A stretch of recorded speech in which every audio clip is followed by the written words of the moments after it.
Misère, misère. C'est toujours sur les pauvres gens que tu t'acharnes obstinément.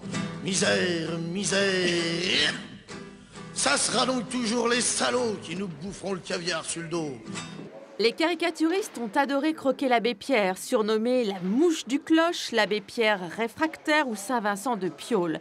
Et cela a duré pendant 50 ans. Il y a beaucoup de dessins assez différents sur l'abbé Pierre.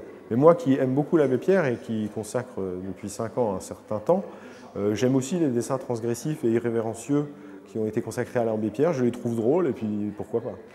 Nous sommes en guerre. La misère, soudain, a agressé les pays qu'on appelle développés. En réalité, la misère vient de nous attaquer. Dans les années 80, l'abbé Pierre lance des appels contre la pauvreté chez Guy Lux ou Michel Drucker. Il est épinglé, même s'il reste la personnalité préférée des Français. L'abbé et les politiques, autre thème de caricature. Plantu, Cabu, Piem, Ris, les plus grandes plumes ont dessiné cet homme rebelle à la récupération. Ces dessins, l'abbé Pierre en gardait à Esteville. Abonné à l'Argus de la presse, il recevait tout ce qui paraissait sur lui ou le mouvement Emmaüs. De toute façon, il y a quelque chose qui est certain, c'est que l'abbé Pierre avait un grand sens de l'humour. Il formulait lui-même des plaisanteries, il avait un sens de l'humour, il avait beaucoup d'esprit.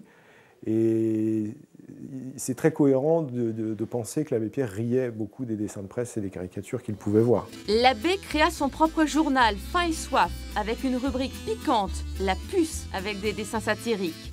C'est un énorme travail qui a été mené pour rassembler ces documents rares. Ils sont visibles jusqu'au 31 octobre à Esteville, chez l'abbé Pierre.